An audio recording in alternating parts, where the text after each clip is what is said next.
Bai Hua Fofa adalah dharma yang mendalam dan diuraikan oleh Master Ru. Menggunakan bahasa sehari-hari, menggunakan filosofi kehidupan, dan menggunakan contoh sederhana di kehidupan sehari-hari untuk menjelaskannya. Di dalam Bai Hua Fofa, kita bisa memahami teori dharma yang mendalam dan memunculkan kembali sifat kebudayaan kita semua untuk mengubah nasib kita.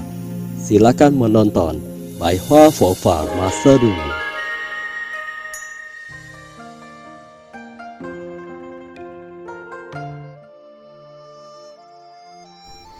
百货佛法光播讲座 Episode 14 Melampaui diri sendiri, memahami kebenaran. Selanjutnya, Sufu ingin menjelaskan beberapa permasalahan yang menyimpang dalam pembinaan diri. Alasan terjadinya penyimpangan dalam membina diri adalah seseorang masih ingin serakah setelah dia membina diri. Dalam bahasa zaman dulu, itu disebut dengan pembinaan diri dalam keserakahan. Contoh pembinaan diri dalam keserakahan. Saat dia sembahyang pada Pusa, "Pusa, tolong lindungi saya. Cepat lindungi saya. Saya harus segera kembali sehat. Saya harus ini dan itu." Itu disebut dengan keserakahan. Hal itu akan menyebabkan hatimu mendamba-dambakan sebuah timbal balik. Praktisi Buddhis yang selalu menunggu timbal balik sudah berada dalam penyimpangan. Selain itu, ada juga yang disebut pembinaan diri dalam kebencian. Jika seseorang masih terdapat kebencian, dia akan suka mengatur orang lain. Jika Anda adalah seorang praktisi Buddhis tapi masih memiliki kebencian, apakah Anda akan bisa membina diri dengan baik?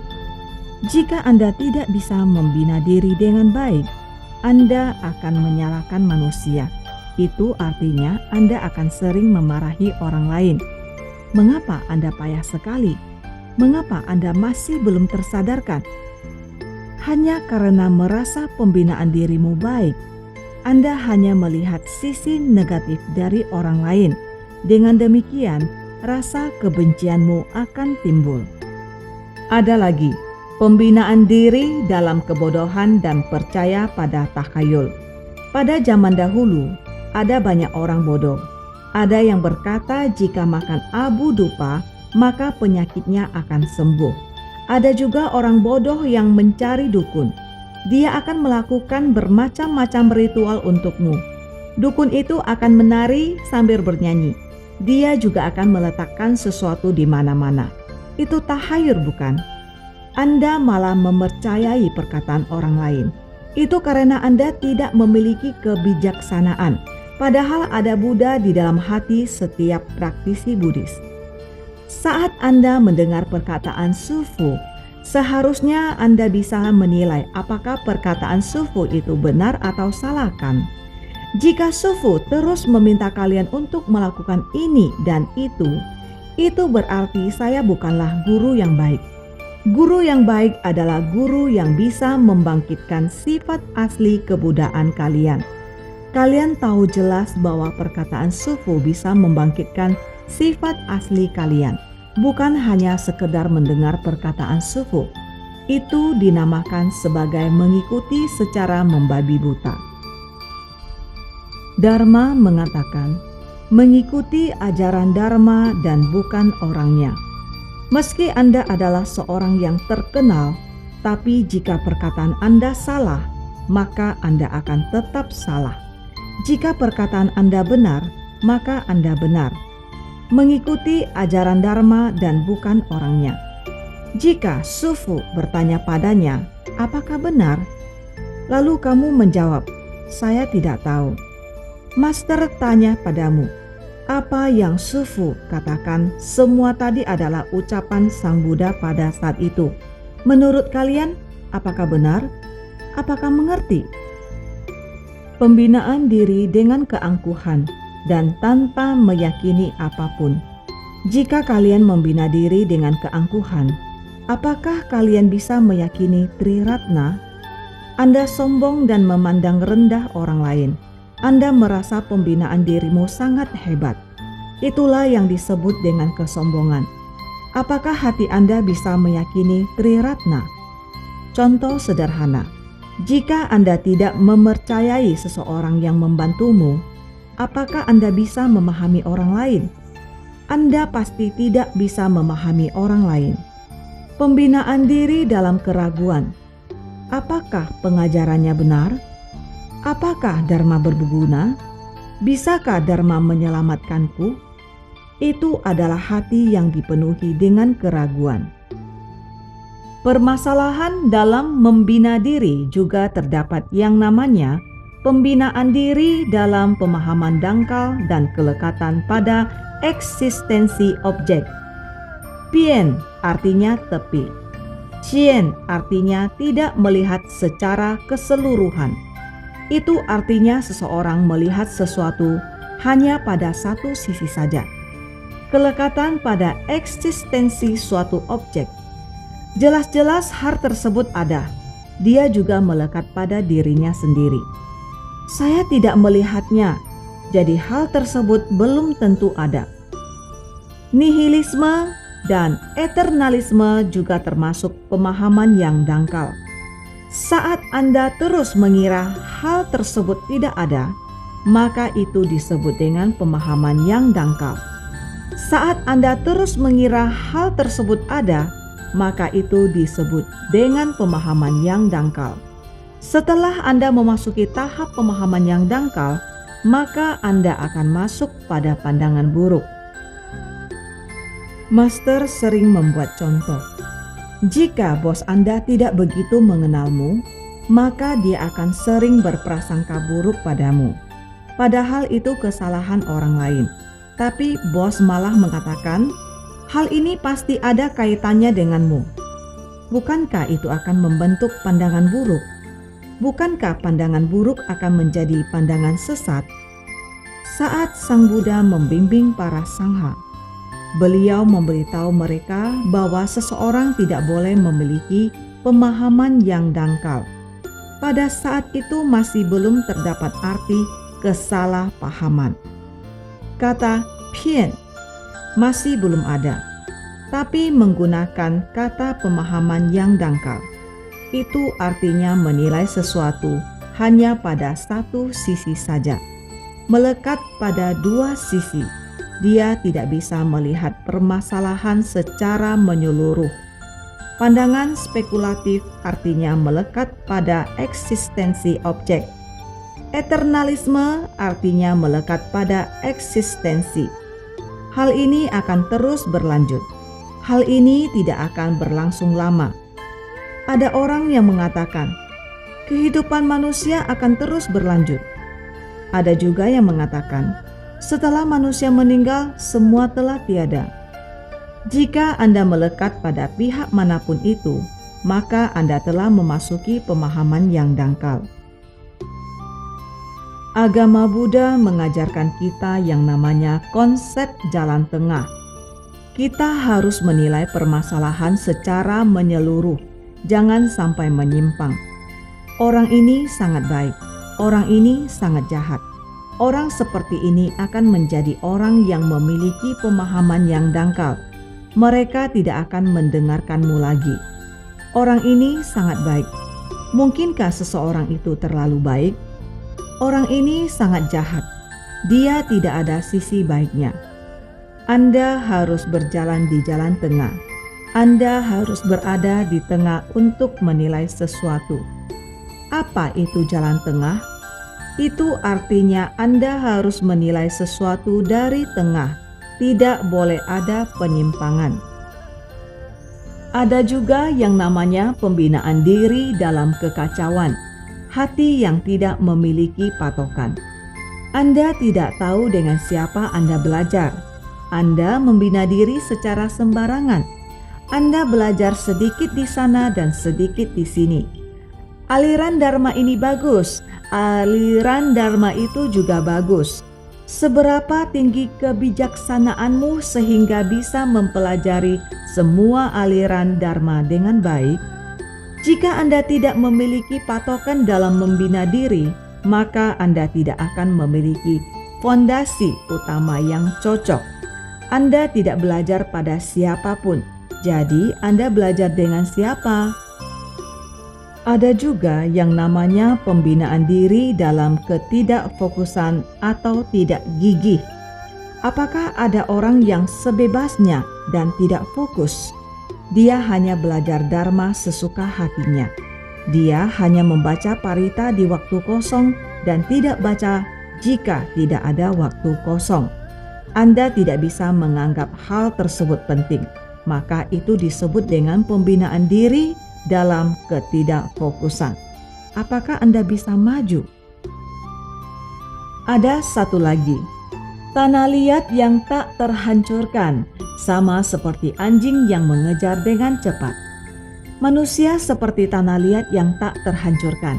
Itu artinya dia salah mengambil arah dan membuat kesalahan saat belajar dharma. Mengapa disebut seperti anjing yang mengejar dengan cepat? Jika Anda melempar anjing dengan batako, anjing itu tidak mengejar pelaku yang melemparnya, tapi malah mengejar batako tersebut. Anjing sangatlah bodoh. Ada orang yang melemparnya dengan batako, tapi dia tidak mengejar dan meneriaki pelaku yang melemparnya. Dia malah mengotot dan menyerang batako tersebut. Itulah yang disebut dengan seperti anjing yang mengejar dengan cepat. Cu artinya mengejar. Dia tidak mengejar manusia. Murni untuk keilmuan, kerelaan yang tidak pantas. Apa artinya? Ada praktisi Buddhis yang hanya memiliki tujuan untuk meneliti dan tidak benar-benar memahami dharma. Murni untuk keilmuan artinya dia tidak menjadikannya sebagai kebijaksanaan dalam hatinya. Itu artinya seseorang melekat pada sesuatu. Saya tidak memahami manfaatnya. Sampai di sini, tujuan Master membicarakan hal ini adalah agar kalian tahu permasalahan yang menyimpang dalam pembinaan diri kalian. Banyak yang bertanya pada Sufu, apakah dalam pembinaan diri ada tingkatannya? Sufu beritahu kalian, ada tingkatan dalam pembinaan diri. Kalian bisa menilai sendiri tingkatan mana yang telah kalian gapai saat ini. Ada 4 tahap dalam pembinaan diri. Yang pertama, keyakinan. Yang kedua, pemahaman. Yang ketiga, tindakan. Yang keempat, pencapaian. Kalian bisa menilai tingkatan mana yang telah kalian gapai. Apakah kalian percaya pada Buddha? Itu adalah tingkatan pertama. Yang kedua, apakah kalian memahami dharma? Ada orang yang mengerti, ada juga yang tidak mengerti. Ada orang yang hanya mengerti sedikit dan ada orang yang mengerti banyak. Tidak sepenuhnya mengerti, bukan? Tahapan kedua sudah tersumbat. Jika Anda tidak memahami dharma, maka Anda tidak akan bisa menggapai tingkatan ketiga. Setelah Anda memahaminya, Anda baru bisa bertindak. Apa itu? Sing, itu artinya bertindak. Banyak orang yang berkata pada Sufu, Sufu, bolehkah saya sudah paham 20% dan bertindak 20%? Boleh. Apakah ada hal semacam itu? Ada. Itu sangat mudah. Tahap kedua Anda 20%. Tahap ketiga Anda 20%. Menurut Anda, apakah itu sempurna? Tidak sempurna. Apakah mengerti? Jika Anda mengerjakan sesuatu yang tidak kalian pahami, apakah hasilnya akan benar? Jika pemahamanmu sudah sedikit menyimpang, apakah hasilnya akan baik? Itu sudah menyimpang. Apa artinya Zhen? Itu artinya tersadarkan. Di Zhen artinya merasakan kesadaran. Anda harus memahaminya setelah Anda bertindak. Saya harus memahami segala kebaikan dan kebajikan yang telah saya perbuat. Saya telah berbuat kebaikan setelah memahami dharma. Setelah dia melakukannya, dia perlu memahami apakah dia sedang berbuat kebaikan, belajar dharma, atau menyelamatkan orang atau lainnya. Anda harus memahaminya. Jika Anda tidak memahaminya, maka tindakanmu akan salah. Pada akhirnya Anda tidak akan bisa tersadarkan. Itu artinya Anda tidak akan sanggup menyelesaikan 4 tahapan itu. Anda hanya bisa menyelesaikannya di tahap pertama, yaitu percaya pada bodhisattva. Coba Anda bertanya pada orang di jalan, apakah mereka percaya pada bodhisattva? Terkadang percaya, terkadang tidak percaya. Saya pernah melihat nenek sembahyang pada Pusa. Setidaknya sembahyang itu artinya sedang meminta perlindungan Pusa, kan? Ini adalah contoh dari permasalahan dalam keyakinannya. Ada orang yang bahkan tidak percaya. Bagaimana Anda bisa memahaminya?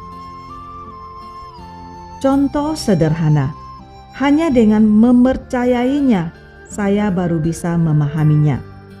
Jika bos tidak percaya pada karyawan tersebut, bagaimana dia bisa memahami dan percaya pada karyawan tersebut? Hanya dengan Anda percaya pada bos, Anda baru bisa kerja padanya. Itulah filosofinya. Jie artinya pemahaman. Coba kalian lihat Sang Buddha pada 2500 tahun yang lalu. Kebijaksanaannya melampaui waktu. Orang yang tidak memahami Dharma disebut sebagai manusia biasa. Takdir kapan dia meninggal sudah ditentukan oleh langit. Peruntungan orang yang tidak belajar Dharma sudah ditentukan oleh langit. Hidup yang sudah ditakdirkan disebut dengan takdir. Anda tidak akan bisa mengubah hidup Anda. Anda harus menolong dirimu sendiri dan mengubah takdirmu. Mengapa Anda harus mendengar perkataan orang lain? Anda tidak percaya pada dirimu sendiri, Anda malah mendengarkan perkataan orang lain. Ada begitu banyak permasalahan di masyarakat ini. Semua itu mengandalkan kekuatan kalian. Sufu ajari kalian untuk menggunakan ajaran Pusa untuk mengubah takdir kalian. Hanya dengan membantu orang lain, Anda baru bisa mengubah takdirmu. Anda harus belajar Dharma untuk mengubah takdirmu. Hidup ini ada keberuntungan, kesialan, permasalahan, keberuntungan. Takdir adalah hal yang tidak bisa dikontrol oleh manusia. Perjalanan kehidupan ini artinya takdir Anda telah melewati kehidupanmu. Apa itu nasib? Itu artinya perubahan yang Anda munculkan. Anda mengubah hidupmu. Anda menggunakan tekad, keyakinan, kesabaran, welas asih yang kuat untuk mengubah kehidupanmu. Dengan demikian, Anda baru bisa mengubah takdir dan keberuntunganmu. Takdir pun ikut berubah. Jika itu hanya sebuah kehidupan, maka itu akan sulit diubah.